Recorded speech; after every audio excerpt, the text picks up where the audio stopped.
Já, þú mátt gera eitt. Já, ég ætti að vera núna. Þetta svo Zoom-fundi? Nei. Hvað segirðu? Það kannar fyrst ámann þegar maður Zoom-fundi. Nei, ég þarf að gera það svona með lyklaborðinu mínu. Skrítið dörfleik.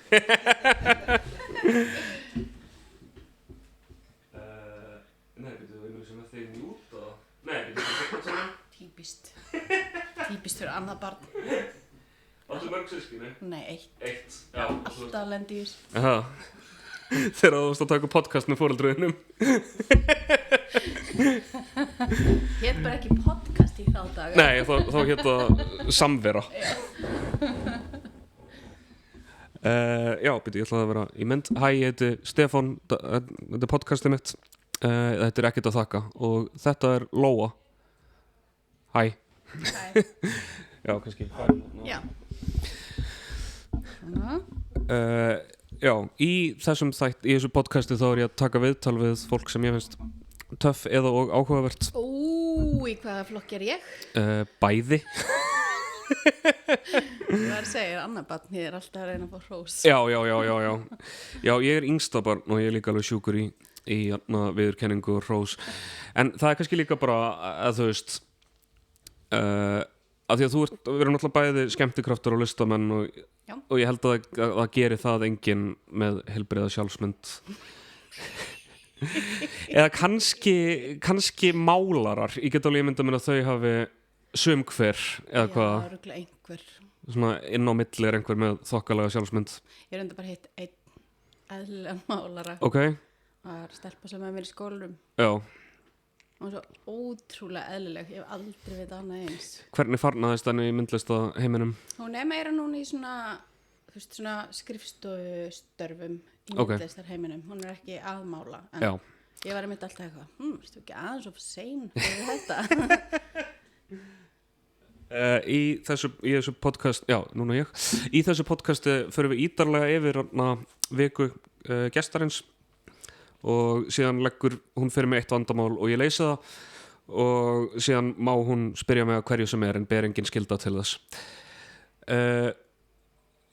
Já, byrjum bara. Hvað gerðir þú síðast á 50 fyrir einni viku síðan? Já, þá var ég á hérna svona samnorrænu námskeiði. Í hverju? Þetta er svona barnabókaverkefni þar sem maður eru skrifaði smásögur fyrir að krakka á hérna öllum tungumálunum og svo er það þýtt og gefið út í öllum Norðurlöndunum. Töff. Og ég hef alveg sjúklega gaman af samnorrænu samstarfi. Já. Af því að það er svo ógeðslega sem fyndum pólitík. Ok. Af því að það er náttúrulega, þú veist, nýlenduherrar og það ennþá. Og Danir er svo ógeðslega hlægilegt fólk. Þeir eru svo ótrúlega frek og þeir fatta það ekki. Já, einmitt. Svona algjörst elsta systkini. Ég er sko með systkinar og það heila. Já, ég heyri það. Það var ein kona sem svona, dönsk kona sem bara sussaði á finnana. Nei. Og það var ekkert merkilt að gerast. Nefnum einhver kona sem hafði unni og hana Gyldendal. Hvað er Gyldendal? Það er eitt svona elsta virtasta hérna útgáfuhúsið í Danmörku. Kærastan mín er ritstjóri þannig að hún mun skamma mig þegar ég... Gyldendal.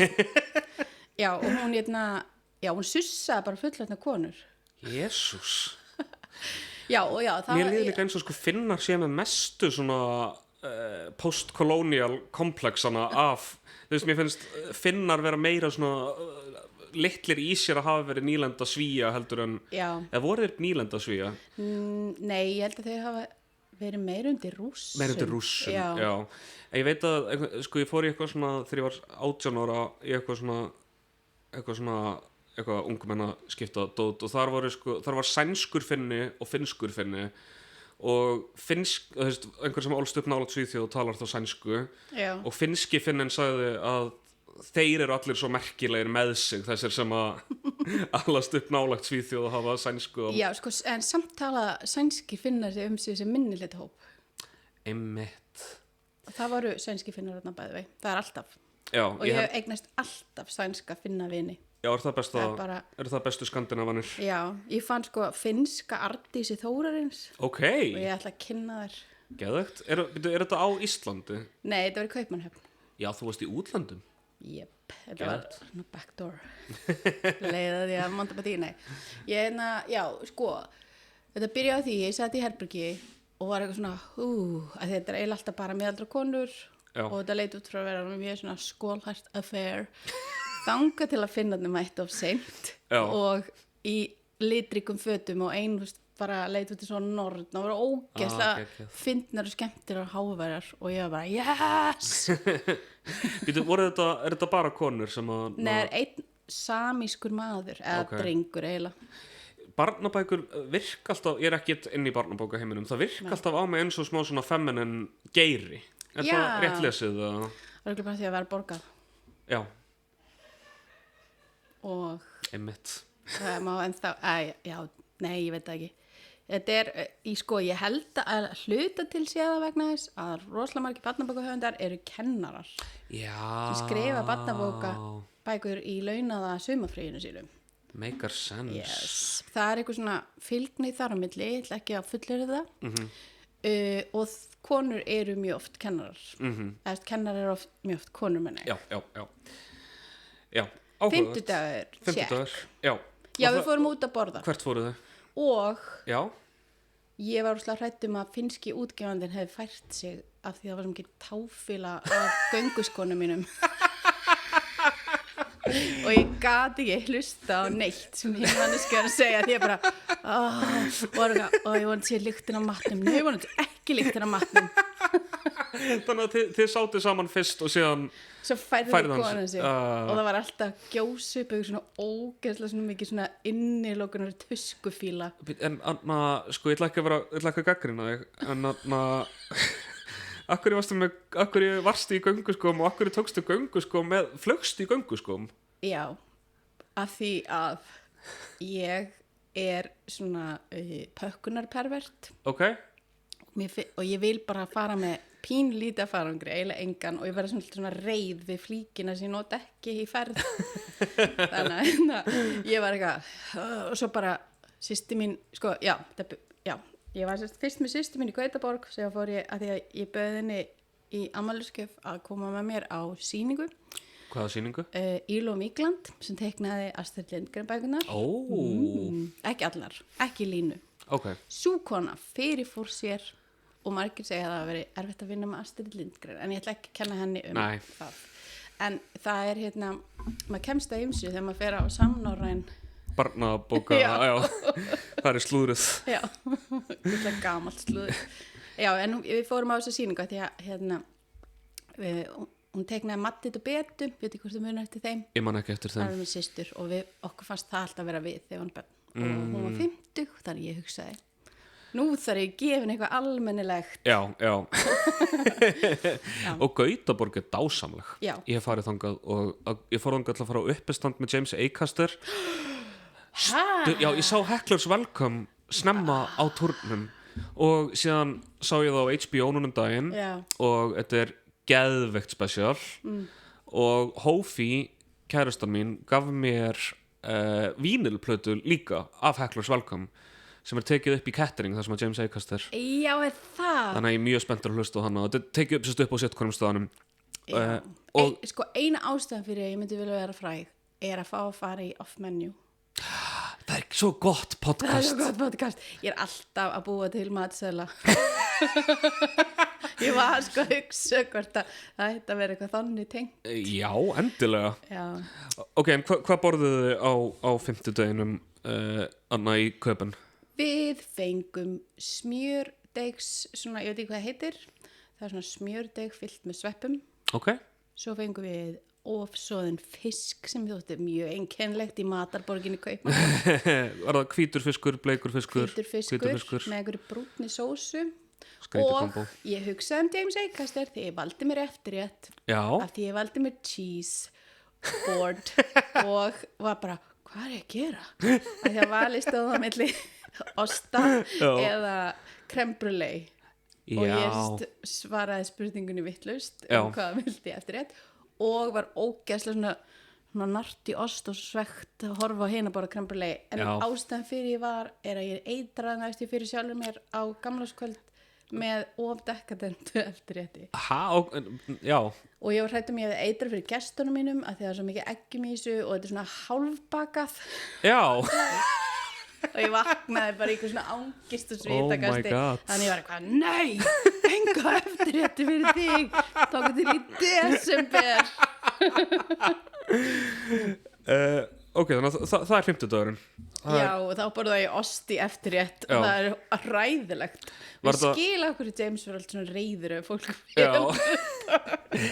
það er, já, einmitt það, sko, mér finnst ostur líka bara ekki teljast með þegar maður er að borða þú veist, maður getur fengið sér ost fyrir mat millimáltíð og fyrir utan ég borða eða bara gotta ég er ekki ostamanneski já, einmitt, ég er það ekki heldur hófi mín er mikil ostamanneski og vill oft vera með eitthvað svona charcuterie og ég kaup alltaf Babybel ost til þess að setja á það já. Og það er bara langbesti osturinn að mínu mati Babybel er geggjaður líka vegna þess að fylgir með honum skemmtilegt leikfang sem er vaxið já, hægt að kuðla því saman já, og láta gestin gera eitthvað skemmtilegt heyrðu, ég hef ekki prófað það er mjög snöðt búið til brjóstmynd af eftirlæti stjórnmálamanninu vá, hefur verið að gera þetta? Nei, ég bara hugsa þetta núna ok, þetta er snildar hugmynd Nei, ég nota alltaf Babybel þegar ég var að gera skúltúra þegar ég var í blankur listaháskólanemi af því að ég var að leira eitthvað dýr og svo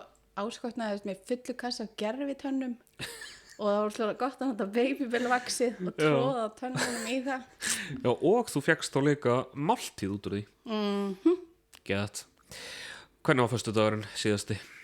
Föstudagurinn þá var seinni dagurinn á samnorðanámskeiðinu getur sagt mér frá dagskráni á samnorðinu þetta var svona eins og lazy námskeið ég hefur ekki farið á námskeið sem að allt námskeið snýst að fara yfir heimaverkefni hinna jú og ég hata þannig námskeið maður er bara eitthvað, vá, lati kennari já, einmitt og já, það sem við vorum að fara yfir textana og ég var að ógeðslega mikið að þykjast hafa lesið allt ítarlega og þá kom sér nú vel að hafa farið í listnám já af því að ég er svo ógeðslega oft feikað að hafa lært heima já ég er bara eitthvað, já, góð uppbygging og svo er ég bara, gæti að vona enginn vissi hvað ég var mikið að bullshita því ég nefndi ekki að fara inn í þetta ég var bara já, er þetta ekki líka svona nota orð sem ég hata, er þetta ekki líka mikið til networking jú, örglega já, þú ert ekki að hugsa það þannig já, sko það er oft þannig en ég held að þú sért bara eitthvað með möppuna þína þá virkir þú bara svona desperat og fráhrindandi já, ok einmitt þannig að þú varst að þykjast lesa texta eftir ýmsa skandinavískar konur og samískan kall já, ég las þetta söguna hans var hún góð? vel, já, hún var skemmtileg hún var létt, hitt og allt frekar svona eins og ef þú ferði á listasafni í Kaupmannahöfn svo varst þið svona skoða svona miða-evrópska list og allt er eitthvað og vínber og svo kemur inn í Skagan og bara og bara fyrsta málverki sem mætti var maður eitthvað svona og stóð eitthvað svona horst í augu við dauðan og hann var að deyja úr berklum og það líkist af hliðina á honum og ég var eitthvað, svona eru smásögur fyrir börn þetta er mútið já. að þú verður alltaf að vera með eitthvað darkness og mér finnst það alveg rosalega mín saga var barnaborð í gamlárskvöldsveislu þar sem hægt og rólega fer allt í bara algjört chaos bara byggt á minni æsku ætlar að gefa hann út? Hún kemur í þessari bók já, geðvegt töff, hvenær kemur bókin? Ég held í september hvenær varstu búin á námskeiðinu? Nei, ráðstefnunni 3 og þá labbaði ég þessum anskotans gönguskóm ég var sko með mestu tásæri sem ég hef upplifað og ég var að reyna að leita tískufatnaði fyrir son minn ok, hvað er hann gamall? Hann er verið 13 ára já, þá fer það að kosta að klæða hann í föt eða ekki? Jú, og ég var alveg gaman að gefa gjafir já og þannig ég var eitthvað arkandi Kaupmannahöfn og allt eitthvað, ég verði að kaupa skó nei, Ég ætla ekki að halda á skóm heim. Hvað endaður á að kaupa fyrir hann? Ég fann Air Jordan Supreme Biggie Smalls ból. Vá! Svona heilug þrenning. Já, þetta er rosalegt. Var hann glaður með það? Já. Gott. Hann var voðalega glaður. Vel upp alveg. Já, þú fórst og fannst þarna Air Jordan Nike Supreme Biggie Smalls ból. Og maðurinn í búðinni sagði eitthvað, er Íslendingi? Eitthvað svona, og ég þoli ekki þannig. Ekki? Ég er sjálfhatandi Íslendingur. Já. Já. Og varstu með þá, var systir þín með þarna líka? Nei, hún fór á mánudeginum. Svo fór ég inn í minnsta hótelherbyggi í Kaupmannahöfn sem var eiginlega bara svona pínulítið svona kústaskápur og panikaði smá. Bara innilokunum kennt. Já, og svo ókslega gaman hjá okkur. Svo fór hún og ég var ein eftir eitthvað, hvað hef ég gert? Að ég tók því ekki bara heim og fara svo á það námskeið. Já. En svo myndi ég á vini í Kaupmannahöfn. Já, það er nú gott. Ég hafði upp á þeim. Já. Þá var nú aftur gaman. Já, gott. Það gleður mig. Já, svo bara flög ég heim. Á laugardeginum? Nei, á föstudaginn. Föstudagskvöldi? Yes. Ok, hvernig finnst þér kvöldflug? Mér finnst þið bara fín. Ég horfði á Draugabannana. Nýja eða gömlu? Nýja. Ég var ekki búin að sjá nýjustu. Já, nummer 2 með krökkunum. Mér finnst þær góður. Mér líka. Og huge feminist stand joke. Ég fílaði líka myndina með kvenkastinu. Já. Mér finnst Kate McKinnon svo ógeðslega fyndin. Er það ekki þessi sem leikur alltaf rugluðu manneskjuna? Jú. Já, mér finnst hún skemmtileg. Er hún ekki hana illa farna Barbie? Jú, já, akkurat. Ógeðslega góð. Sérst Kate McKinnon. Ég fílaði, já, ég er ánægður með þetta framhaldslíf sem að Ghostbusters.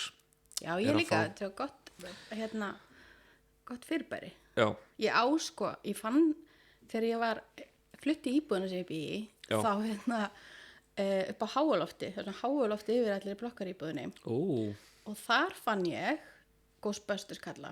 Sem að einhver hafði bara skilað eftir. Já, og ljósmynd af barni sem er Ragnar í Vaffer, sem er núna er hann eitthvað formaður fjárlaganefndar. Já. Vá, ertu búin að heyri í honum með þessa mynd? Sko, hann var í Hólbrekksskóla eins og bara allir. Já.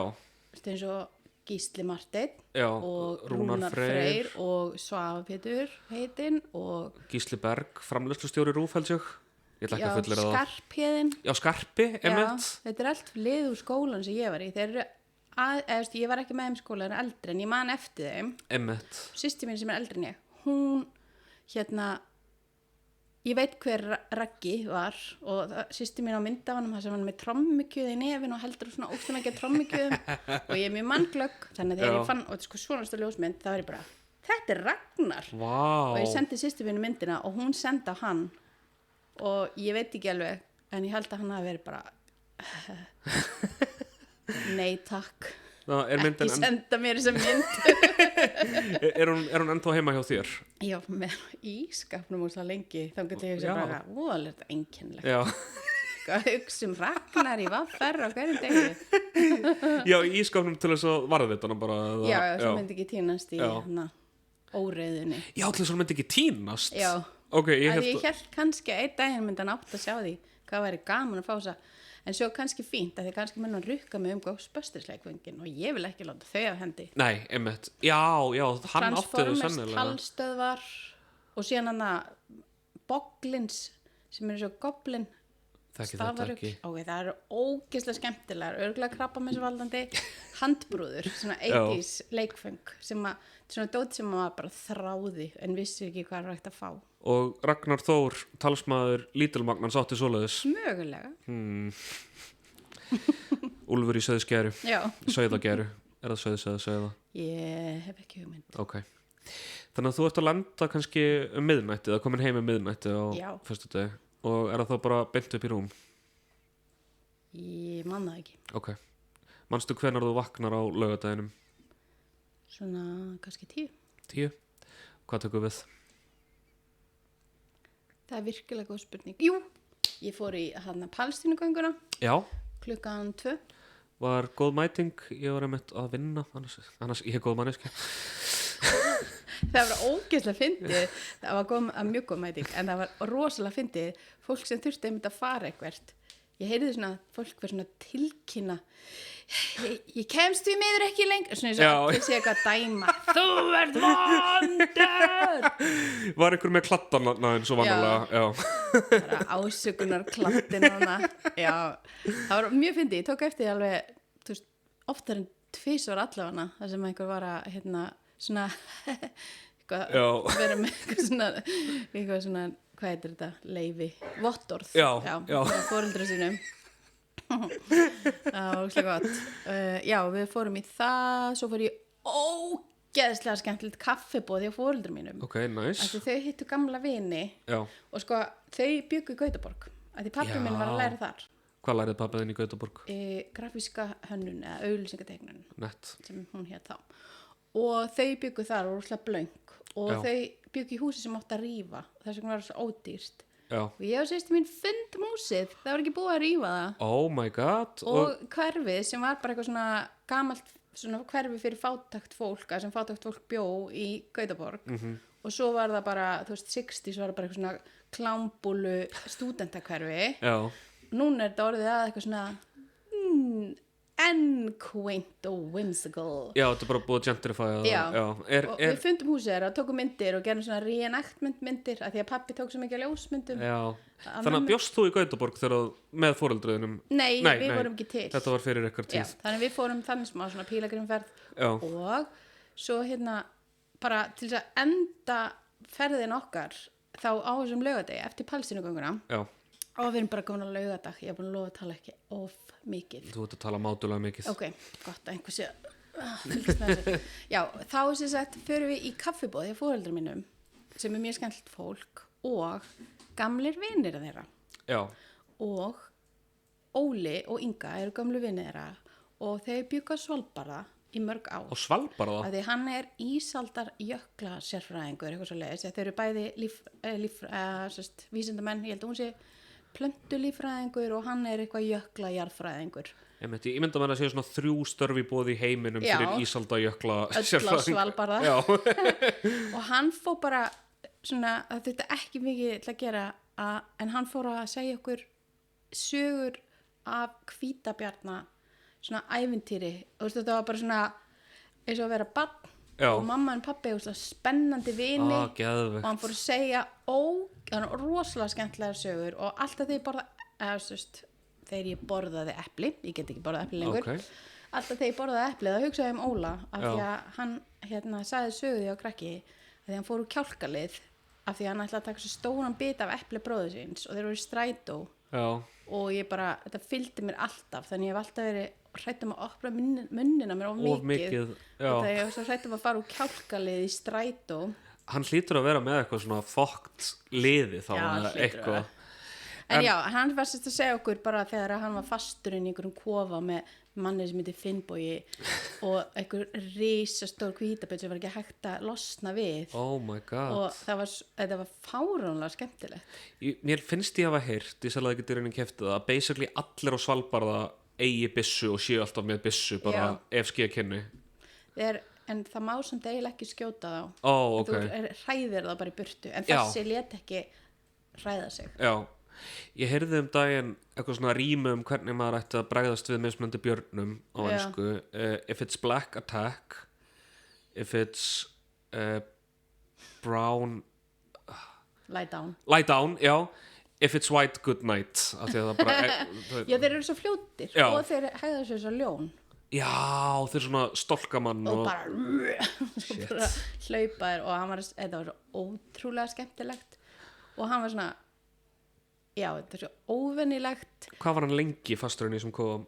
Í einhverju sólarhringa og kamarinn fyrir utan og eitthvað, þetta er svo skemmtileg saga en hann var já, svo fyndið fólk sem eru upplifað svona og er einhvern veginn ekki að trana sér fram með sögurnar, þetta er svona veiðar upp úr honum. Það er fyndið kombo yfirleitt örugglega fólk sem hefur bara ekki lent í alvöru hlutum er meira svona ég skal nú segja þér sögu eða tvær já, einmitt. Síðan þekki ég líka fólk sko sem að svona virðist lifa öllu lífinu sínu með það að markmiði að geta sagt sögu af því, þannig eins og hann Óli hefur kannski einmitt bara verið eitthvað, ég þarf bara að rannsaka þess að jökla og skollin, nú er ég fastur í kofa.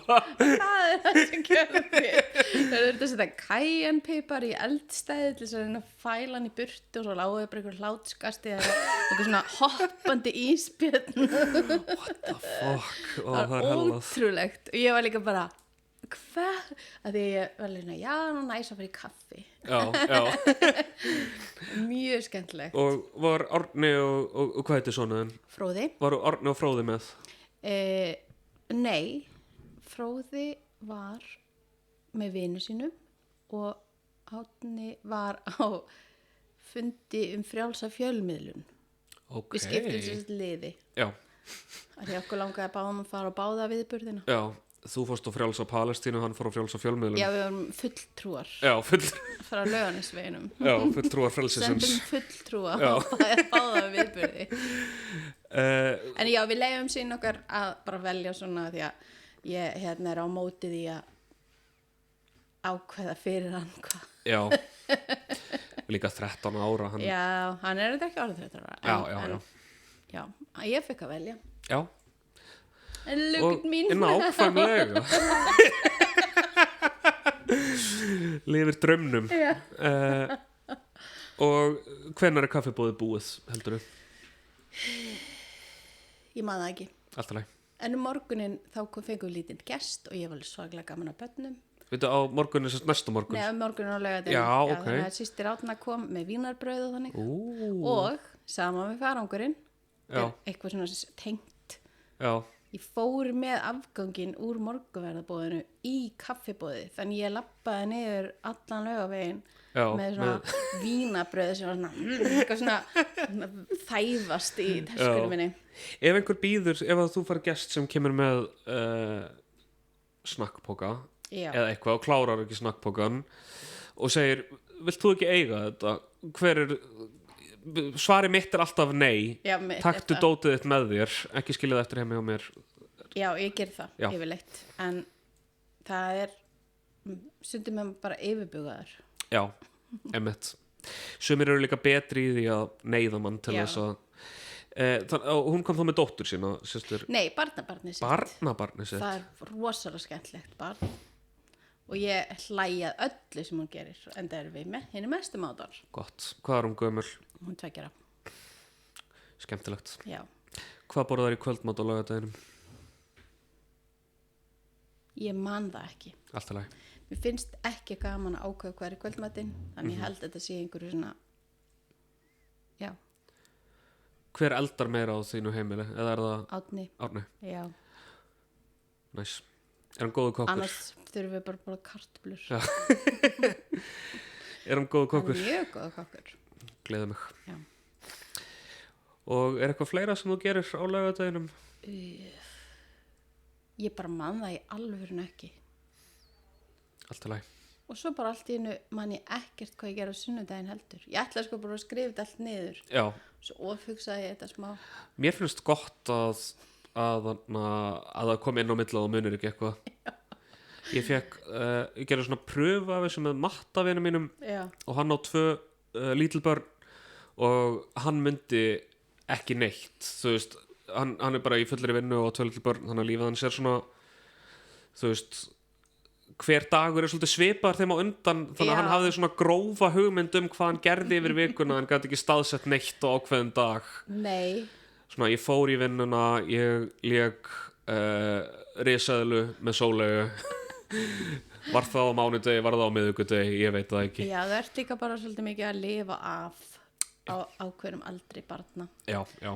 Já, ég held sko, já, ég gerði svo mikið í vikuna áður að því ég var bara í ferðalagi, þannig ég geti lýst fyrir allir í þeirri viku. En svo kom ég heim og bara búin að því. En sko, ég er búin að vera að gera eina myndasögu á dag frá byrjun janúar. Þannig ég gerði myndasögu alla þess dag. Hvernig, já, það bara skot gengur. Já. Er þetta Svona, er þetta svona einn ramen sem maður þekkir mest? Já, einmitt. Það er ég nenni ekki að gera fleiri að því það var svo hrættum ég hætti við áður en janúar er búinn. Já, það er mjög snöðt. Ef ég ætla að vera með eitthvað voðalega metnað. Ég keypti svoleiðis myndasögu eftir þig fyrir systur mína í afmælisgjöf. Já. Hún á mynd eftir þig heima hjá sér og er mjög hrifin. Ég man ekki hvaða mynd það er. Ekki heldur. En hún er búin að eiga afmæli og eftir að gefa henni gjöfina. Fjölskylda mín hittist mjög lítið og ég var upptekinn þegar að janúar hittingurinn var tekinn. Já, ég gaf mákonu minni jólagjöf fyrir 2 dögum eða eitthvað. Það er bara, mér finnst bara betra að þetta dreifist svona. Já, en heldur hún að við hrættum að við hefðum ekki keypt handa jólagjöf þegar við varum bara í útlöndum. Já. Og ég ætlaði að bíða til 24. janúar. Já, það er mjög fyndið, já. En svo var eitthvað skrítið að því að póki var á ganginum. Það Já. er eitthvað. Mágur minn gefur aldrei jólagjafir. Nei, Hann gefur börnunum sínum, já, and that's it. já. Ég er búin að koma að staði, það eru alls konar dílar út allan bæ. Já, Varðandi jólagjafir. Já, þér finnst gaman að gefa gjafir. Já, sko, það sem er auðvelt. Ok. Ef það er eitthvað svona, ég veit hvað þig langar í. Já. En ef maður er eitthvað bara, guð minn góður, Já. og ef ég veit hvað var í sniðt að gefa einhverjum, þá er ég mjög spennt. Að gefa það. Systir mín, Já. ég held að, sko, hún afmæli í nóvember og þá gaf ég henni miða með þessari ferð. Þannig ég held að hún hafi fundið sig knúna til þess að gefa mér stórkostlega jólagjöf. Það er sniðugt. Og ég gaf henni glataða jólagjöf. Æ. Og svona semiglataða. Ég gaf henni svona morðgátubók, svona þrautabók. Já. Hún var alltaf að fá lánað morðgátublaðið mitt þegar við Já. varum í ferðalagi Já. í síðasta sumar. Og en ég fann eitthvað svona ógeðslega þykka morðgátubók. Skemmtilega. Morðla. Eða Myrtle. Já, en hún heitir eitthvað, Já. já, þetta er eitthvað svona morðgátustöð. Nice. Og hún gaf mér bók sem mér er búið að langi síðan 14 ára. Vá. Að því hún sagði hvað langar í jólagjöf og ég bara þetta og sagði eitthvað í gríni að ég hefði séð mynd af bók sem er sko, hún er frá 1700 eitthvað en Já. hún var að koma á íslensku 52 Já. og dóttir systir Skarpa Já. úr Upp á rúf. upp á Rúf, hún Maggi, Já. hún á með mér í grunnskóla Já. og hún kom með þessa bók í 8. bekk og þetta er sko besta gelgjubók á jörðinni. Hvað heitir hún? Hún heitir Bók örlagana og er eftir Greifan á Cagliostro. Já, hann er rödd gelgjunar. Já, og Greifinn sko á. Alistair Crowley sagði að hann væri Cagliostro endurborinn. Ok, Já. Vá, það er. Þetta er sturlubók. Það er sko 140 spurningar Já. og svo er eitthvað svona skífa Já. með svona handteiknuðum númerum og svo er þetta spurningar, loka augunum, benda og svo flettur upp í mjög svona flóknu töfluriti Já. og síðan flettur og finnur svarið og þetta er bara eitthvað hvað ég er langt eftir. Oh my god. Vá. Og ég sko í minningunni að því hann alltaf 14 ára að þessi bók kemur í skólan og ég eitthvað það fannst þess að geðveik bók. Já, þá er hún bara svona bókasafninu í Harry Potter eða Hogwarts bókasafninu svona leðubundin og eitthvað svo sá ég bókina og hún er hvít og rauð og það er eitthvað svona galdrakall með svona hatt og ugla eitthvað og þetta er eitthvað svona ekkert dularfullt. Ok, þannig er sunnudagurinn bara erum við bara að slá hann á borðinu heldur við? Já, ég voni móðgi engan en ég held að það sé enga líkur í sé að vera að gera það. Ég gerði eitthvað skemmtilegt, fór í sund mjög líklega fyrir mér eftir sund. Hittir einhvern í sundu kannski. Já. Er það Vesturbæðalög? Nei, ég er Laugardalnum. Þú ert Laugardalnum. Já. Fólk heldur oft ég búi í miðbænum og hafa farið í MH en það er mikill miskilningur. Já, ég hef skotið það. Í hvaða menntaskóla fórstu? FB. FB? Já, þú varst í Hólabrekku. Já. En ég fór ekki út af því. Nei. Ég bjó niður í miðbæ þegar foreldrar mínir tóku þá undarlegu ákvörðun að flytja með 15 og 20 í miðbæ Reykjavíkur. Já, það mjög skrítið. Þannig ég hugsaði eitthvað, ég ætla ekki að vera nýi gaurinn í Austó. Já. Þannig ég tók strætó síðustu hérna. Vá. Já. Það metnaður. Metnaður fyrir félagskvíða. Já. Og svo fór ég í Kvennó og fannst það alveg drepleðalegt, en ég var að uppgötva daginn, það gerist hræðilegur atburður sem örugglega frekar líkur, það meir líkur á því að það hefði haft áhrif á mig heldur en að mér hefði svona leiðst. Okay. Að dónafla strákur bara haustið og þetta var alveg hræðilegt. Og ég bara flúði aftur upp í Breiðholt. Já, einhver bekkja skólabróður. Já, það var bara 2 bekkir og hann bara dó 16 ára. Úff. Og og svo og svo var myndlistabraut líka upp í FB. Já, hún hefði verið mjög lengi. Þau voru svona framarlega á meirinni. Já, og bara já, en ég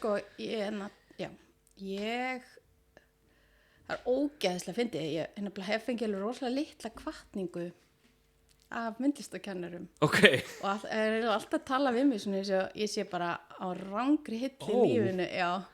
Og það þarf ekki lítið til að slá mig út á laginu, þannig ég skil ekki hvaða verðmóðska hefur komið í gegnum þetta. Með þessi bara í barnaskóla. Vá, ok. Ég fekk ekki góðar einkunnir og í þessu og var alltaf eitthvað svona, ég er eitthvað út að skýta hér. Svo kennari sem fór yfir möppuna þegar ég var að fara að sækja mig í LHÍ. Og svona, barnalegt. Wow. Og ég bara, og eitthvað svona, þú kannt ekki að tegna sívalninga. Og ég var bara, fuck. Ég held bara áfram. Já. Og ertu búin að vera að æfa það að tekna sívalinga síðan? Já. Eina sem ég tekna í einrúmi. Svona skjálfandi línur. Mánudagur. Mánudagur. Þá fór ég til vinnu. Já. Og Ertu að leigja vinnustofu einhvers staðar út í bæ? Já. Ég má útsýni við Bæjarins bestu. Já, heyrðu, já, ég vissi þetta. Í sama hús og Greipvæn, eða ekki? Já, við erum nágrannar. Já. Og já. Og þá var að koma svo mikið pöntunum í vefbúðinu minni. Já. Þannig ég var bara, einhverju svona dauðans angist að reyna að svara tölvupóstum og pakka inn og rammin myndir og eitthvað. Er fólk eitthvað að panta svona... ert þú að gera svona eins og hullu stundum eitthvað svona sérteikningar, þú veist, getur fólk sendir skilaboð eitthvað, ég vil fá teiknumyndasögu sem er svona? Já, ég gerði það fyrir jólin. Já. Og ég búið með þau öll verkefni en ég er ekki með neitt svoleiðis núna. Þú ert ekki með eitthvað svona opið á síðunni, sérpöntun? Nei. Ég þarf að vera í sérstöku stöðu til þess að gera það. Já. Af því að þetta er mjög persónlegt. Einmitt. Og ég á það til að ofhugsa. Ég skil. Já, þannig að fólk er að panta tilbúin verk og þú ert að koma þeim inn og koma þeim út. Og fara á post og hugsa hvernig þú pakkar eitthvað inn. Ég skrifa óslátt, fyrirgeðu hvað þið fáránlega pakkað inn og setja eitthvað svona post með það og stundir fæ ég svona mynd senda tilbaka svona haha eitthvað. Því það, ég horfði stundum á þetta og bara eitthvað, guð mig góður. Því að ég var eitthvað að reyna að nýta efni. Já. Og það fer stundur svo út í öfgar og þetta tengist líka því að með veitingar og að pakka. Já. Það er svona naumhyggja sem kemur mér alltaf í eitthvað svona rosaleg auka vandræði. Annarkvæmst er ég haltrandi í útlöndum að ég vildi bara vera með 1 par af skóm eða að ég er að tróða, snjáðu vínabrauð upp á fólki að þeirra kaffibóði eða eitthvað svona, þetta er hrikalegt. Færð þú, af því að hófi mín er mjög nýtin líka, ég er ég held að það sé minn helsti löstur sem að tengist ekki alkohólisma beint að ég er ekki nýtin og þannig að spurningin er ef að þú færð boð í kaffi finnur þú þig knúna til þess að koma með eitthvað í kaffið? meira kannski matarboð og svo hérna einhvern veginn fer það í vaskina því ofugsa það svo mikið og ég er líka eitthvað svo hrædd að velja vín sem er eitthvað ömurlegt því að mér finnst vín frekar glata sko og þannig að mér finnst það ekki gott á bragðið og ég myndi bara drekka bríser ef það væri socially acceptable og vil það ekki því að ég held sko þegar ég var unglingur og þráði bríser var ekki til en við vorum alltaf að reyna að búa til brísera í raun og veru bara eitthvað landi og sjóða einhverja gummibangsa í spræt og eitthvað og búa til eitthvað, þetta var ógeðslegt þetta var allt ógeðslegt og bara þegar við fengið svona sigurskána tenninar þú veist þetta var pels sigur pels eftir að hafa drukkið þetta það var svo ógeðslegt já og þannig að þegar brísar komið ógeðslega seint og þá voru allir eitthvað gera grína mínus af því þeir eru alltaf að drekka eitthvað mangobrísar eða eitthvað svona þá þóttu ekki mjög kallmannlegt og hérna eitthvað mínus drukku brísar eitthvað já en þeir komið sérst mjög seint og þá var ég komin í eitthvað svona hvað er hallarslega já gos áfengi eitthvað þannig, já en ég sést gjafir í boð ég farið í boð, gleymt að koma með eitthvað og svo komu gestur eftir okkur með jarðaber og eitthvað cupcakes og vín og þá voru við eitthvað svona við vorum hann að hjólhýsa fólkið í hana Christmas vacation sko mér finnst þegar ég held matabóð og einhver kemur með eitthvað óumbeðið það trufla mig af því ég er kannski búin að velja vín með matnum eða þú veist ég er búin að gera einhvern eftir sem kemur einhver með einhvern ís og þá er pressa á mig að reiða fram innan ís en hann passar kannski ekkert með ég skil en ég held að ég sé í minni hluta með þetta þannig að ég það er svona hálfgert rætuepli hjá okkur Hófí þegar við erum að fara eitthvað og hún eitthvað þurfum að taka með eitthvað nei þau báðu okkur ekki að koma með neitt þau eru að bjóða okkur í kaffi eða mat eða hvað það nú er kannski, já ég myndi vilja að fá blóm ég finnst það gaman það er mjög sniðugt ég finnst mjög gaman að fá blóm og mér finnst ótrúlega einkennilega að kaupa það sjálfur mér já ég ætla að leggja þetta til við Hófí fyrir næsta boð sem við fáum blóm frábær hugmynd gleður miklu meira heldur en einhver vínflaska sem að passa kannski ekki með matnum og líka mér finnst vera sko ég drekk ekki áfengi sjálfur Hófí drekkur varla áfengi en við kaupum hins var mjög oft áfengi einmitt til þess að geta gefið í gjafir og mér finnst margir í kringum mig vera þannig það eiga allir ógeðslega mikið áfengi það er eiginlega meira mál að koma því út heldur en að ég er nefnilega drekk ekki heldur áfengi og alltaf ef einhver sem veit áfengi gefur mig flösku þá er ég alltaf bara yes, einn fullkomna rígift já ég er sko alveg shameless endurgjafari ég líka, ég var það ekki fyrir við Hófí kynntumst og mér finnst það alveg brilljant sko. Það var þessi Seinfeld þáttur rígifting sem hafði mótandi áhrif á mig ég man ekki það var, manstu hvað hluturinn var? Ég man ekki hvað hluturinn var en ég man að George var í lykilstöðu þannig ég skil hann best George af öllum já, ég líka, ég tengi við hann svona pettiness svona langurækni og smámunasemi og reiðistjórnun og vandamál Herðu, þriðjudagur, þú varst mánudaginn í einhverju svona hálfgerðu panikkasti ef ég skil rétt að maður kom út pöntunum og svara tölvupóstum já, og ég var allan tíman að hugsa og alveg frá að ég kom heim að það var svona stykki af svona indverskum panérosti sem ég með þrá ekki fyrir að því að hann var að fara að renna út já. Og ég varð að koma hann út þannig að þriðjudaginn þá fór ég snemma heim á vinnunni til þess að klúðra saman einhverjum indverskum mat og ég bjóð til sko svona spínatpanér lítur hræðilega út ef maður eldra sjálfur og ég gerði það Hvar fékkstu panérost? Í Fisku Okay. Það er skemmtilegasta búðin Hún er uppi í Kópavogi að kona sér ekki að vinkonum mín sem var eitthvað þið geti bara flutt í Kópavog þið er alltaf að finna eitthvað skemmtilt í Kópavogi það eru vikurinn alltaf eitthvað já þetta er í Kópavogi já. og ég er eitthvað og ég elska eitthvað bókasafni í Kópavogi það er ógeðslega kósí já rosalega fallegt bókasafn og mikið af Simpsons bókum þar og matblöðum og eitthvað svona sem strákurinn minn hrifinn af. Ég safnaði Simpsons blöðum sem úlingur. Já, það? Já. Það var skemmtilega. Simpsons leikurinn já. sem ég er búin að spila í 12 ár. Á hvaða leikjatölvu? Símanum mínum, já. Hann er að fara að hætta eftir 8 daga. Fuck. Að eilífu. Hvað gerir ég sem Simpsons leik? Endurbyggir Springfield eftir að Homer sprengdan í loft upp. Já, svona SimCity geðveitt, akkur er það að hætta? Af því að EA Games og þetta er úrslega nördalegt af því að það er eitthvað kannski græddi EA ekki lengur á þeim eða eitthvað já, maður er nú alltaf að syrgja eitthvað ómyrkilegt í þessu lífi. Ertu byrjuð að leita þér að nýjum leik til þess að Nei, þeir bara koma. Þeir koma, já. Ég er svolítið að spila Scrabble í símanum mínum. Já. Í appi sem heitir Explo. Og ertu að spila við einhvern?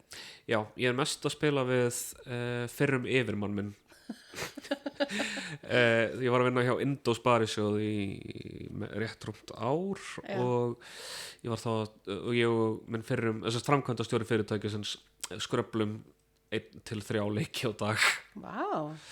Mjög gaman sko. Ertu svona nískur skraflari eða finnst þið gaman að gera svona langt orð þó að það komið þér í koll síðar? Mér finnst alltaf gaman að gera langt orð. Já. En það sem að var smá skellur fyrir mig er að ég er ekki með eins góðan orðaforða og ég hélt þegar ég byrjaði að skrafla. Ég byrjaði að skrafla og ég hugsaði ég er alltaf að tala og skrifa eitthvað, ég hlýt að vera frábær í þessu. En aldeilis ekki. Sko ég á eldri systur sem vinnur með alltaf í skrafli, alltaf í fimbulfambi og er miklu betri orðaforða heldur en ég og betri að skrifa en ég er samt að vinna við það en ekki hún. Þannig að mér líður alltaf svona eins og ég sé bara algjör lottari. Já, einmitt. Og við tókum sko bananagrams sem ég finnst eiginlega skemmtilega skrafl. Já, ég hef heyrt þetta við það, ég þarf alveg að prófa það. Ógeðslega skemmtilegt og stressandi líka. Já. Og það er svona, já, ég tók með bananagrams í Gautaborgarferðina. Já. Og alltaf þegar ég vann hana þá var ég svona óþarflega svona þetta er atrinu dömmur þegar að þeir setja of mikinn svona chilipipar á hamborgar hjá manni sem var hjartafall. Já. Ég var þannig svona óviðeigandi kátt yfir að vinna hana einu sinni í einhverju spili. Ég er þannig alltaf þegar ég vinn Hauk framkvæmdastjóra Indó í Scrabble. Shit, þannig að Aron, þannig nokkuð að íta á no. Ég eitti næstu í einu dótinu. Ég rakst á einhvern taka trackpadinu. Á trackpadinu. Og hvað er klukkan? Heyrðu, góð spurning. Hún er 10:43. Frábært. Tíminn. Já. Takk Aron. Ég ætla ekki að klippa þetta út bæða við. Ég er hugsa að gera það ekki. Nei. Þetta er hrifin á raunveruleika sjónvarpi. Já. Þannig að þriðjudagur þá varstu með panírost á heilanum. Já, og kom honum út og ég bjóð til aloo gobi og svo er annað sem ef þú vilt fá fleiri svona matar tips frá fisku þá er hægt að kaupa. Hefurðu borðað Bombay Bazaar? Já, frábærstaður. Hefurðu borðað naan sem þau gera? Já. Það er ekki naan, það heitir eitthvað annað sem mann aldrei hvað það er en þú getur keypt frosið í fisku og það er alveg eins og þú steikir á pönnu í svona 5 mínútur. Já. Ég fekk þetta sko, vinafólk okkar Sunnu Atli er með Hosiló. Já. Og ég býð þeim aldrei í mat. Ég myndi ekki gera það. Af því að ég býð þeim einu sinni í mat og gerði mac and cheese af því að hann sagði að hann var bara hrifinn af hversdagslegum mat og ég býði þess ekki bætur, ég skammast mér ennþá fyrir þetta. Allavega, þeir búa alltaf ógeðslega góða mat og maður uppgötar alltaf eitthvað nýtt. Ég fekk þetta hjá þeim og hef síðan verið bara svona og ég var næstu búin að gleyma því, ég var búin að gleyma þetta svo mikið, ég var búin að gleyma hvaðan þetta kom. En við vorum að borða induskan fiskarétt með þeim sem er náttúrulega betri en matur á veitingastöðum. Já. Indverskir fiskaréttir eru mjög góður. Já. mér finnst synd og skömm að það sé ekki meira af því þú veist að maður fær ekki þannig á hraðlistinu neina fiskrétti ég veit það, ég er á móti kjúkling. Þú ert á móti kjúkling? Það er ógeðslegur matur. Ok, er það svona pólitískt af því að þeir lifa vansælu lífi alla tíð eða bara er það bara hann bara blanda af öllu. Svo lenti ég að réðst á mig hæna. Þá myndi ég nú borða þá. Þegar ég var barn. Já. En það var alveg, ég skildi hann alveg. Ok. Ég tvisvar lenti í hænum en örið er farið. Ég var eitthvað að reyna að vingast við. Tvisvar lenti í hænum? Ég fór alltaf í sveit þegar ég var barn. Já, ok. Þannig að þetta er ekkit eitthvað óeðlilegt með mitt líf. Já, og krakkar eru ofta látið sjá hænur. Já. Látnir. Látnir krakkar sjá hænur.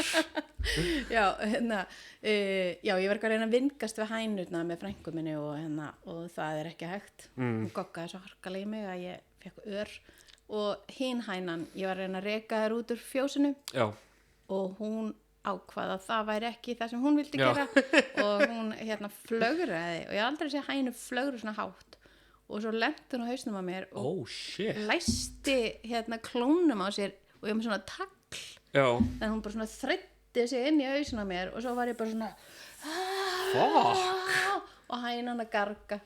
Það var rosalegt. Það er rosalegt. Sko, ég elska kjúkling, ég fekk salmonellu fyrir 2 árum eða eitthvað að því að ég var í matabóði og konan sem var að halda greyji fólki sem að leti fyrir salmonellu. Sko, það var 100% mér að kenna samt af því að hún kemur með kjúklingin fram, sker í bita og er eitthvað, þetta er ekki alveg tilbúið, ég ætla að setja þetta aftur inn. Þá er ég líka búin að sker í bita og er eitthvað, jú og allir aðrir setja kjúklingin sen aftur inn í nema ég. Og varst þú eini? Ég var svo eini af því ég var svo eini sem borðaði hálfráan kjúkling af því ég var svo svangur og gráður og það var ekki einu sinni hvað ég var svangur það var aðalega það að maturinn var að koma miklu seinna heldur en hafi verið samið sem þýddi að við myndum þurfa að vera miklu lengur í heimsókn en ég hafiði séð fyrir mér af því að síðan eftir það ætluðu að spila þetta og þú veist, ég vildi bara get it over with þótt að það var mjög gaman að hitta þau þá var ég með svona já, erfitt með að breyta út af ákvörðun minni ef ég er búin að ákveða að vera komin heim klukkan 11 þá finnst mér mjög erfitt að það sé allt í einu orðið 1. Já, ég skil það mjög vel það er óreiða. Já. En ég veist ekki að vera svona auðvitað á salmonellu það er sko, síðan talaði ég við konu sem vann í sem vann í yfirmannastöðu í stórri matvöruverslun matvörukeðju og hún sagði að þetta gerist alveg reglulega að það komi upp eitthvað svona salmonellu mál og það sé rakið ekkert eitthvað geðvægt oft en af og til þá kom upp salmonellu smitt. Já, sko, en raunverulega ástæðan fyrir að hætta bara kjúkling var að árið þar sem að var að komast upp allan skandalinn á svínabúunum þar sem var bara svín með legusár og ógeðslega mikil óhamingja þá og bara stuttu síðar og stóra brúneggjamálið og bara, það var bara að vera svona, það er verksmiðjubúskapur á Íslandi að því að við erum sem leigeraða gaslýsingu og svo ógeðslega mörgum sviðum og allir eitthvað, besta vatnið og þú veist að fólk sem kemur eitthvað bara eitthvað, hvað lykt er þetta? Ógeðslega fyndið, við erum svo mikið og ég er sko rosalega 80s barn þannig ég er alveg bara ekstra heila þvegin og ég er bara, við erum fallegust og sterkust og það er ekki spillingar ögn þannig að ég er búin að vera í svona hægu áfalli bara því ég komst til vits ára rosalegt, það er þess vegna sem ég hata að vera Íslendingur í útlöndum skömmin. Já, en ok, ég sést á þessum tíma þá var Árni alltaf að elda svínarif og hann var búin að búa til einhverja sérstakar sósu og þetta var geðveikt og ég var alltaf að éta svínarif og brokkoli og mæs og svo eitthvað, þetta búið verið úst mikið fréttunum með svínin þannig og svo er eitthvað að borða rif og sorry ég sé að breyta sér off menu love it bara tala um mat já, og svo er eitthvað bara að éta þessi rif og allt í næri bara eitthvað þá leiði mér bara sem ég lægi utan að bara í rifbeinu honum á einhverjum og ég fekk svona mikið ógeðstilfinningu síðan átti ég barn stutt síðar og við vorum alltaf að hægælda svona chipotle kjúkling og ég var eitthvað svona inn í eldhúsi seint kvöld með svona heilan kjúkling og nýbúin að skipta barninu mínu og ég tók svona risa hníf og var að með hana kjúkling og þurfti að svona skera hann í tvennt og brjóta þú veist, hrygginn og allt í miðjunni og það var bara eitthvað svona það fór eitthvað svona himna sem bara rofna, það var aldrei grófa aftur og eftir það hefur mér fundist kjúklingu viðurstyggilegur. Ég veit sko ég var grænmetisæta, ég var í Listaháskólanum á þessum tíma þegar allt þetta var að koma upp og þá var ég grænmetisæta þannig að ég var mjög smögg ég vissi þetta síðan byrjaði ég bara að kjöta aftur og þá, þú veist, ég var búinn að fá mitt og svona tilfinningalega viðbragð við þessum fréttum sem var, já, ég er aðeins betri en annað fólk og síðan get ég bara í góðri samvisku að borða þetta núna því að það er ekki komið svona fréttamál lengi og þá getur láta eins og þetta sé allt betra en stundum er ég að elda, ég var grænmetisæta í svona 5-6 ár og stundum er ég að elda kjúkling eftir uppskrift og það er alltaf þegar ég elda eftir uppskrift sem ég er eitthvað, ég á ekki verið að borða þetta því að stendur eitthvað svona fjarlægið blóðvökvann og ég er eitthvað, það á ekki vera blóð í eða skilur, þetta er bara lítil manneskja með fjaðrir. Já, þetta er ógeðslegt. Ég er með svona háan klíu svona kirtil. Hár klíu, ég er með svo viðkvæmt klíu viðbragð að ég bara, Ég líka, ég er mjög hræddur ertu viðkvæm fyrir lykt? Já. Hvernig fannst þér að byrja að skipta bleiur? Ég ætla að segja aðdragandana þessari spurningu. Já. Af því að ég á engin yngri frændsystkini og ég er yngsta barn og ég skipti fyrst bleiu þegar ég var svona 24 ára kannski og ég ældi næstum því. Já. Og ég er mjög hræddur að það mun ekki breytast ef að ég eignast bara sjálfur einmitt það venst furðu fljótt og það er örugglega bara eitthvað í þér sem manndýr sem gerir þetta ekki jafn ógeðslegt af því að þetta er manns eigið ég líka bara því að það er bara svo ógeðslega skrítið tímabil ef þú ferð þessa vegferð í lífinu það er því að Páll Lífan sagði eitthvað svona þetta er smá eins og ættleið að róna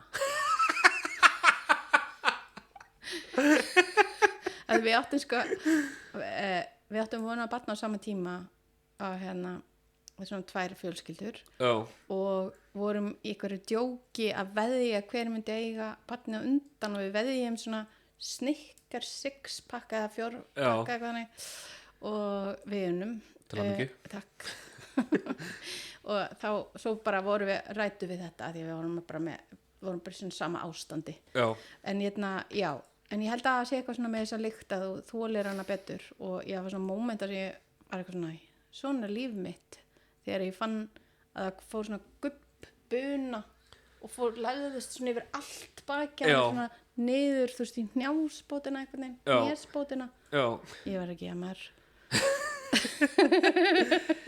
Sko þetta er líka hitt af því að með börn þegar ég hef verið að halda á börnum ég held þið ættið börn en það er gláta myndina þar sem við höldum á þú spjallaði þá haldið á barni við höldum á kettinum okkar þetta er svona lítil mynd við heldum fermingu fyrir köttun okkar í Tjarnabíó og skýrðum hana líka að húmjóniskum sið og tengdamamma saumaði svona fermingakirtil á hana og við fórum í okkar bestu föt og ég var hálf blindur hana því að nýbúin í augasteinaskiptum og við tókum þetta alveg sko alla leið Hófí hafði árið áður farið á brauðtertunámskeið ekki brauðtertunámskeið heldur kransakökunámskeið þannig að vorum með kransaköku og við pöntuðum veitingar með mynd af Lísu kettinum okkur og Páli Óskari af því að Lísa var í skaupinu þegar Dóra og Saga gerði hana árið og hún var kötturinn hans Páls þetta var geðveitt partí sko og við erum 14 ára hún var 2 ára þá þannig að við köllum það 14 ára í kattaárum og núna í sumar ætlum við að útskrifa hún úr mjá-há þannig að það er þá að klára menntaskóla 1 ári sent það er alltaf leið, ég kláraði menntaskóla 2 árum á sent þannig að við erum ekki að setja pressa á hana ætlum svo að vera í L-mjá-í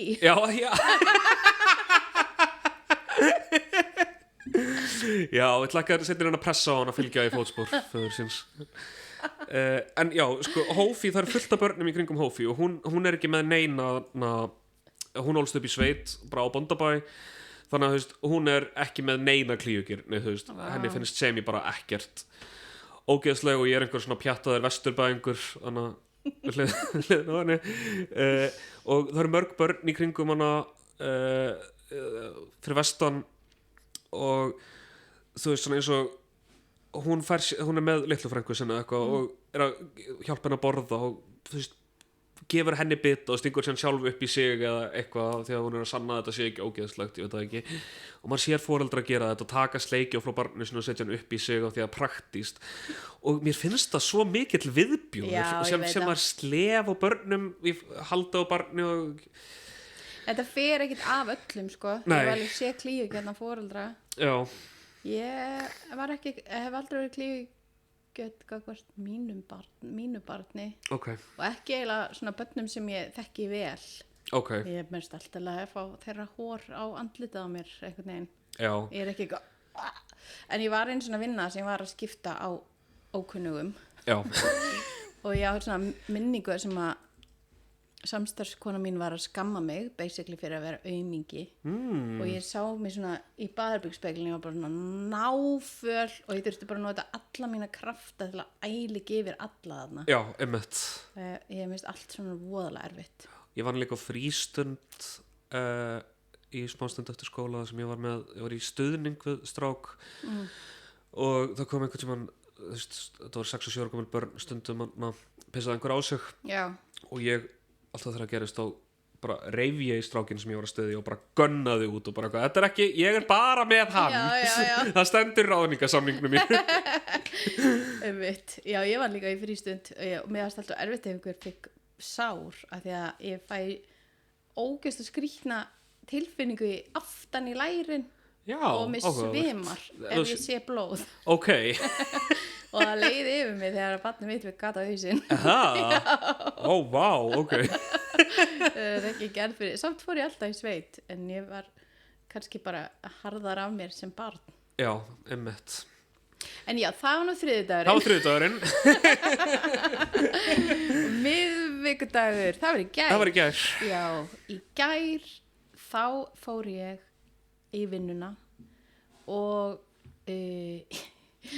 minnistæðast augnablik í gær var að ég var eitthvað að hlusta okkur tónlist og var að dansa og allt í einu fattaði að ég var að dansa fyrir framan stærsta gluggan á vinnustofunum minni og ég er svolítið meðvitið að ég sé orðin svona glataði dansari að því það er ekki, ég er alltaf að fá svona augngótur frá barni heima hjá mér og þannig að ég er eitthvað svona já, ég er astnaleg hanskot já, og ég var eitthvað að brjóta saman kassa alltaf pakkan mynd og svo eitthvað þá sá ég svona og ég frekar nærsýn en ég var aldrei gert neitt í því þannig ég var eitthvað, er þetta Þórður Snær?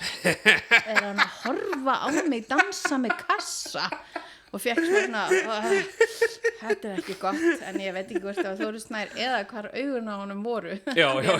Sá það ekki ná vel, ég er på 3. hæð Mér líður eins og það eiga úlling þetta er svona þegar ég horfi á vini mína sem eiga börn 13 og fjölskyldi sem eiga börn 13 til 16 ára kannski eða 11 til 16 ára að það sé eins og að búa með sko hrekkjusvíninu manns úr grunnskóla því að þau leyfa sér að segja allt við foreldra sína, finnst mér þetta er smá eins og að vera aftur systur minna ég skil af því hún var alltaf til þetta vangifinn alltaf að segja ég var eitthvað og svo að því ég var svona mjög svona mikið svona dagdrauma barn og ég var ógeðslega oft eitthvað ein að leika mér og svo heyrði ég svona eitthvað svona snickering fyrir aftan mig svona fliss og systir mín og vinkonur hennar og vinkonur hennar já, af því ég var alltaf búið til einhverja senur og svo fór ég bara fór með svona bunka andrésblöðum á klósetti bara eitthvað svona friður hér, klikk og svo bara kom ég og ég eins niður og að ég fara og verið bara eitthvað að lesa heilan árgang af Andrési og var í einhverjum rauðum stuttbuxum, ég var rauðum stuttbuxum að því að síðan bara fór ég inn í herbyggi og bara læðist á magan rúmið mitt og svo er ég fliss fyrir aftan mig og þá er ég með svona djúft klósett setur far aftan á lærunum og sýstu ég bara alltaf hrella mig og ég hef verið mjög leiðileg við hann og svona passivt aggressív í seinni tíð að ég er að reysa ennþá að reyna að hefna mín ég ger þetta líka á stóra bróðum en ég er algjör tussa við hann sko.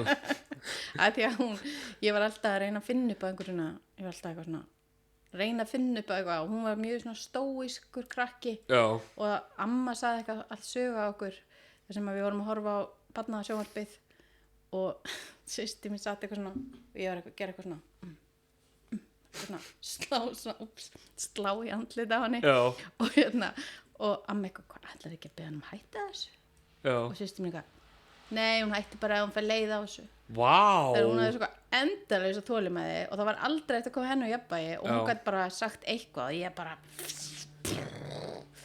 en ég var alltaf bara eitthvað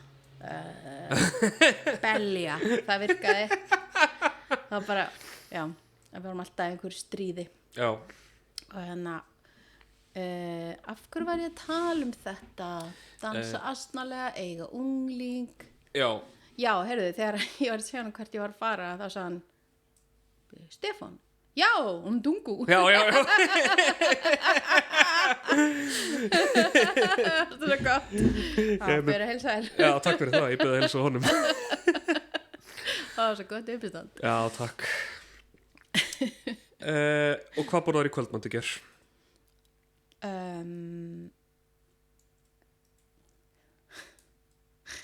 Sko já eiginlega ekkert að því Árni er alltaf í körfubolta á miðvikudögum þannig að ég fór með barnið mitt út í pulsuvagnin í Laugardalnum og var ekki svöng vegna þess að ég bjóði mér til grillaða ostasamlöku úr pulsubrauði fyrir daginn út að ég vildi ekki að þessi pulsubrauð myndi skemmast nýtnin og svo borðaði ég popp Jep. Mjög gott og horfði óvart á síónista mynd hvaða síónista mynd? Unfrosted sagan Kellogg's já, einmitt hvernig fannst þér hún? Mér fannst það bara fín en stráknum mínum fannst hún geggjuð og ég var búin að gleyma ég ætlaði ekki að horfa á þessa mynd og svo byrjaði hann og hann var bara fannst hún svo skemmtilega þannig að ákvað vera ekki leiðileg já, mér fannst hún nefnilega fín líka sko og ég held að það kemur á óvart að hann fílaði hana því að hann er vantanlega ekki með eina tengingu við þú veist að hort á Seinfeld og eitthvað svona Jim Gaffigan eða þú veist jú, hann er hort á Seinfeld það hver er þetta Jim Gaffigan? það er hann að föli hann er kannski ekki í henni hann er fölur með eiginlega hvítt hár uppistandari sem tala mikið að vera feitur og eiga börn hljómar eins og allir kallkyns uppistandara sem er ekki að segja einhverja brandara sem eru kynferðslegir víst kynferðslegt uppistand óþægilegt sammála og ég er alltaf eitthvað af hver og ég er ekki að fara að móðga einhvern en skiptir engu máli þið getur bara bætt ráð ykkar ef þið viljið að ég er bara alltaf eitthvað svona þú hefði ekki sagt miklu fyndnari brandara ef þau hefur hugsað þetta aðeins lengur af því að mér finnst fyndnar að taka ekki tappan af flöskunni sem er búin að hrista og er bara ég veit ekki, mér finnst það eiginlega fyndnara ég hef aldrei samið eða sagt dónabrandar á sviði bara mér finnst það mjög óþægileg tilhugsun að vera eitthvað að djóka mitt kynlíf fyrir framann fullt af fólki sem ég þekki ekki ég var eins og í þetta módeltekningu þar sem maður ætti að fara, þú veist, ekki nemendur heldur kennarar í myndlisskóla Reykjavíkur og gæjarnir sem er fættur 60 eitthvað þeir einnir og hvað, þú fætt 1920 eitthvað og fannst ég verið svo mikil tepra þegar það var eitthvað svona grín í gangi og ég var bara finnst það ekki fyndið að það þarf að vera eitthvað svona óvenjulegt eða eitthvað svona óvænt tvist í því þess að mér finnst það actually fyndið en ég er líka ávalið rosalega auðvöld með að reikna út söguþræði og hvernig eitthvað endar. Já, ég líka. Þannig að alltaf eitthvað kemur ávart þá ég alltaf alveg ógeðslega þakklátt og impressed. Svo sammála. Það, sko, ég kom staði, ég var að tala um eitthvað grín við einhvern vin minn, einhvern sem líka í gríni og hann var eitthvað, ég skildi ekki, ég þoldi ekki og ég var bara eitthvað, já, það er það sem ég elska. Ég hef ekki hugmynd hvað er að fara að gerast næst. Ef ég veit hvernig brandari sem uppistandur er að fara að segja endar, ég verð bara að missi mig strax. Já, ég verð mjög leið. En hérna, já, til dæmis, ok. Það tengist vandamálinu. Já, einmitt. Ertu með vandamál fyrir mig til að leysa? Já, en þetta er ekki vandamál þannig séð. Ok.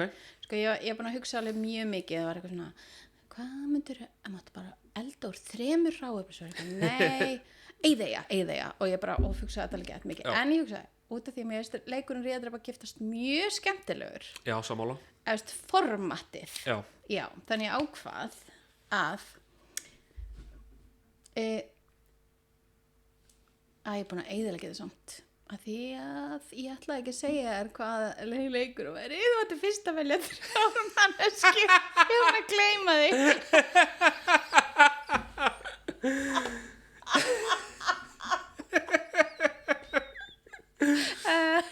gott setup já, þetta er sá leikur já þetta var bara hljóð í borðinu og hérna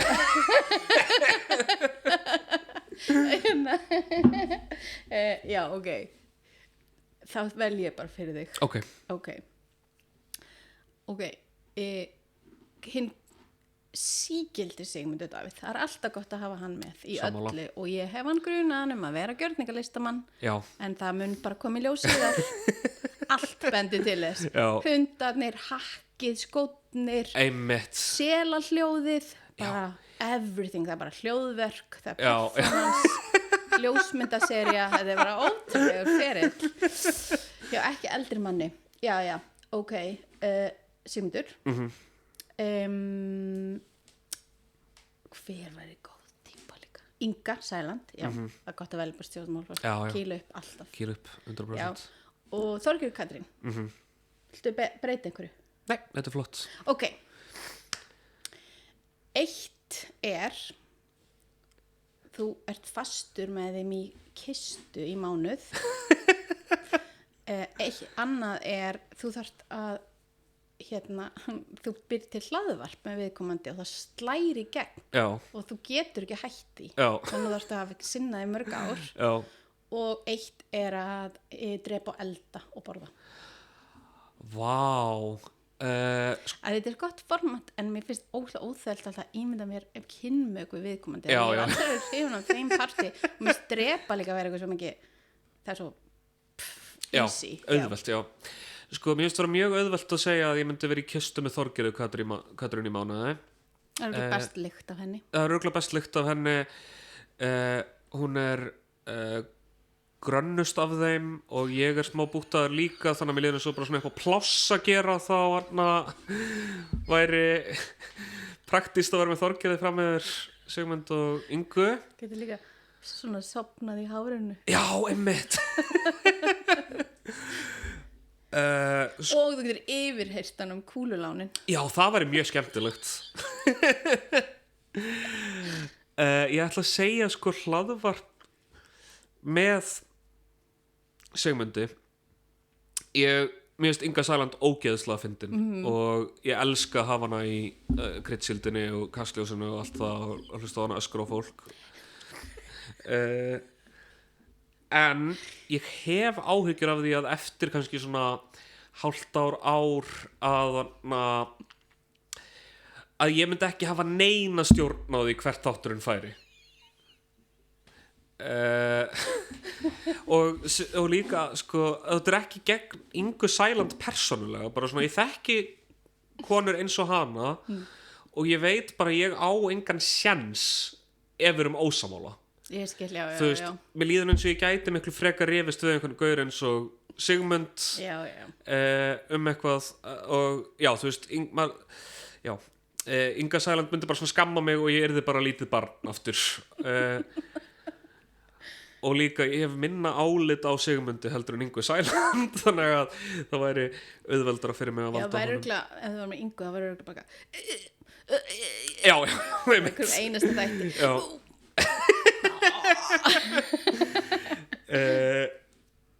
Þannig að ég myndi þurfa að drepa og borða Ingu Sæland. Það nú áhugavert. Það áhugavert. Ég myndi ekki gera það glaður en ég myndi þá reyna bara að tryggja henni að Þægilegan dauða og síðan hugsa ég myndi sous vide hana. Ég held að það sé besta leiðin til þess alda. Já, það gerir beef jerky eða eitthvað. Já, eða það. Er eitthvað sem þú vilt spyrja mig að? Sko, hvað varstu að læra LHÍ? Sviðsöfundabraut. Var einhver svona mannskja sem að gera eitthvað í dag sem þú hugsaðir, það hefði getað verið ég?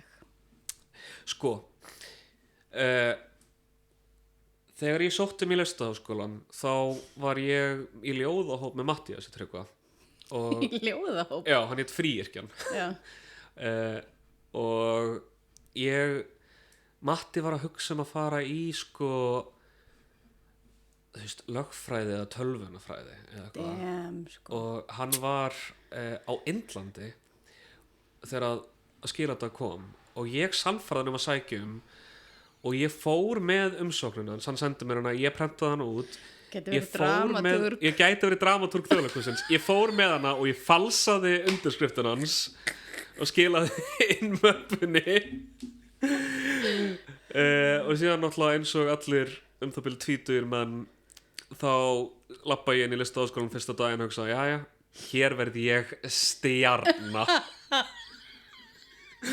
hér munu allir taka eftir í hvað ég sjúklega hæfileikaríkur og það gerðist aldeilis ekki en það gerðist eins og það með Matta þannig að kannski í öðrum heimi þá hefði ég verið stjarna og Matti væri núna lögfræðingur einhvers staðar út í bæ eða endurskoðandi þinn eða endurskoðandi minn, einmitt sko, ok, en hérna átt einhverja svona fantasíu sem svona ógeðslega gelgjulegu draumur þar sem þú og James Acaster eru bestu vinir eða eitthvað svona þannig típu af svona, þá væri svo gaman hjá mér í Gísla Marteini með svona fjadra sko, eða eitthvað svona þannig svona dagdrauma sko, já, ég á fantasíu og sko, ég veit ekki hversu gelgjuleg hún er en ég á fantasíu að sína í mjög stórum sal á 3 eða 4 hæðum þú veist, svona svalir ég farði á hann uppistand í útlandum og mér finnst alltaf svo fucking cool og horfa á special þar sem einhver með svona er salurinn svona stór eða er sjóið salurinn svona stór já þannig að maður alveg svona þú veist, playing for the nosebleeds já ok, það góða draumur takk mitt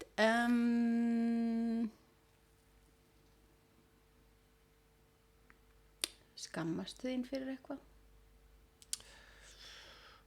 Sko, skömm sterk tilfinning hjá mér ég skammast mín mjög oft fyrir bara alls konar sem að ég geri sem svona bara svona hversdagslegt skiluru en svona stór skömm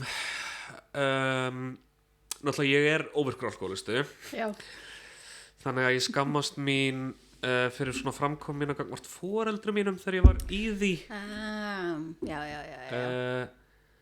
og framkomin að gangvart fyrirverandi kærustunum minni þegar ég var í því líka og úlingsaldri en ég hef átt samtöl við bæði foreldra mín og hana og þú veist að nafninu til þá allt í góðu og örugglega sennilega þú veist það 9 ár síðan og ég bett engan ofbeldi það var nú ágætt eða þú veist nema stórkostlegur óheiðarleiki sé ofbeldi það má alveg debatera það já, mér er mjög erfitt að ljúga ekki Ertu gjörn á að ljúga? Sko, og svona lega sem skipta engu máli já svona eins og hvar ég stödd á leiðinni til viðkomandi ég líga eiginlega alltaf og ég þarf eiginlega bara að vanda mig að ljúga ekki þannig ég fann að vera eitthvað svona ég að keyra framhjá en ég ekki alveg komin að aktu takt að ég var alltaf ekki bara ég bara rétt hjá og svona, núna ég fann að vera svona ofheiðarleg sko, ég líg að fólki með þetta og undir þeim formerkjum að allir séu fáveitar nema ég og ég þurfi að ljúga öllum af því annars þarf ég að bíða svo lengi eftir þeim út í bíl. Já, ég skil, já, svona hafa vitt fyrir þeim. Já. En áttu erkióvin? Já, ætlaði sé ekki annarkvort Frosti Logason eða Brynjar Níelsson. Áhugavert. Ó, heyrðu. Viltu heyra Brynjar Níelsson söguna mína? Já. Mjög stutt. Já. Ok, eins og áður eins og fram hefur komið. Já. þá hef ég útsýnið bæjarins bestu. Já. Þar sem ég hef fylgst með mannkynssögunni. Svona. Já. Vinda fram síðastlega 14 ár og dag einn vor, að örugglega verið í maí eða byrjun júní, þá sé ég kunnulegan mann borða pulsu og það er hann Brynjar og hann er í sumarjakkanum sínum og hann er svona, það er svona sportjakki með köflóttur ljós sportjakki og hann er bara þarna borða pulsu og ég tek eftir honum og svo tek ég eftir því að hann fer að mylja af pulsubröðinni handa smáfuglunum og ég stóð mig að því að vera eitthvað er Brynjar góður við smáfugla og þá hafði ég ekki fatt að ég hefði greinlega haldið að hann, ég veit ekki, myndi stappa á þeim eða eitthvað ég veit ekki hvað ég hélt en allavega hélt ég ekki að þetta myndi gera og þetta var alveg ógeðslega fyndið og ég dýrka að því að ég er rosalega hrifin af svona velskrifum karakterum og ég var bara, þetta er velskrifað karakter og þetta var ógeðslega fyndið augnablik að sjá þetta. Ég er þá bara að hugsa að hætta með þáttinn núna. Mjög gott. Hvað finnst þér um það? Ég held þessi bara fullkomin endir. Ég býst við að muni 20 manns hlusta á þáttinn eða horfa á hann. Er eitthvað sem þú vilt plugga fyrir 20 manns sem eru flestir sannlega Facebook-vinnir fínir að ég mun taka þig? Þetta er ekki beinlis plugg. Nei. En ég á podcast. Áttu podcast? Mjög marga þætti sem eru bara í símanum mínum. Ok. Sem byrja á því að reiði rant að því að ég var ógeðslega oft föst á rauðu ljósi hjá Reðursafninu. Já. Og ég var alltaf svona alltaf að reyna að ná augnsambandi við fólk að skoða svona varning til þess að þau myndi finna fyrir djúpri skömm fyrir að vera að nynni og það tókst stundum þar sem ég var og eitthvað svona túristar bandar sem eitthvað tippabuxur og svona reið kona að dæma þau og þá byrjaði ég alltaf að taka upp svona 10 mínútna rant. Vá, þú verður að gefa þetta út. Held nefnilega ekki. Ok. Þetta er plugið. Ok. Heyrðu, takk fyrir að hlusta á þáttinn eða horfa á hann. Ég heiti Stefán og þetta er Lóa og ég ætla að gera fleiri þætti.